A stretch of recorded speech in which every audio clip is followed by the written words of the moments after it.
बहादुरगढ़ राज्य में एक बहुत ही बहादुर और साहसी राजा राज करता था।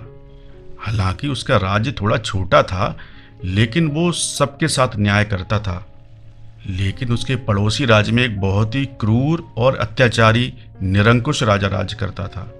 उसका राज्य बहुत ही बड़ा था। वो आए दिन दूसरे राज्यों पर आक्रमण करता और उस राज्य को अपने राज्य में मिला लेता।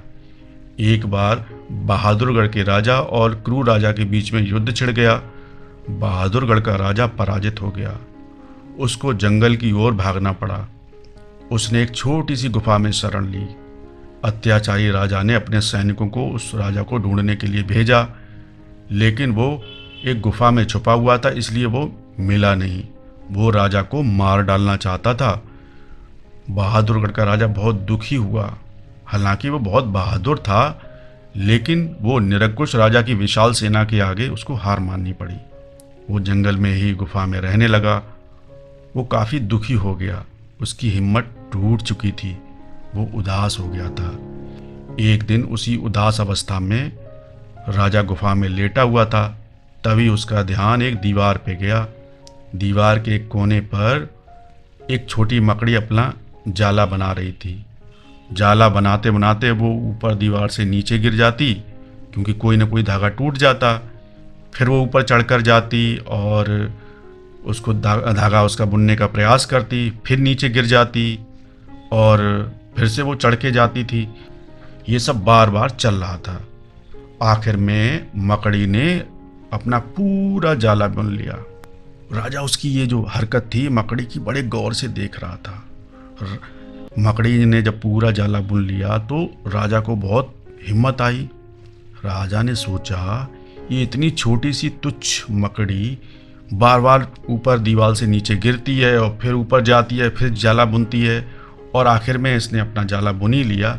जब ये इतना प्रयास कर सकती है तो मैं तो फिर भी एक बहुत बड़ा राजा हूँ।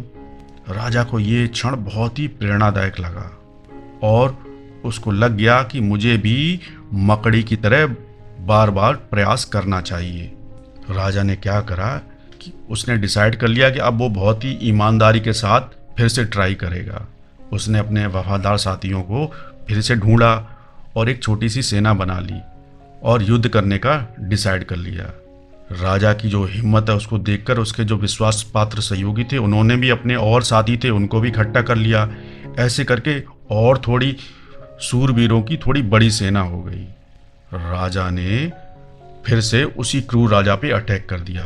दोनों राजाओं के बीच भयंकर लड़ाई हुई। राजा बहुत वीरता के साथ लड़ा। आखिर में बहादुरगढ़ के राजा को विजय मिली। उसने क्रूर राजा को हरा दिया। बहादुरगढ़ का राजा मकड़ी की इस प्रेरणा को जिंदगी भर नहीं भूल सका। उसने सबक लिया, हमें अपनी ज़िंदगी में हमेशा ईमानदारी के साथ ट्राई करते रहना चाहिए और कभी भी हिम्मत नहीं हारना चाहिए। सफलता हमें ज़रूर मिलेगी। दोस्तों, उम्मीद है आपने हमें सब्सक्राइब कर लिया होगा। मिलते हैं आपसे अगली कहानी।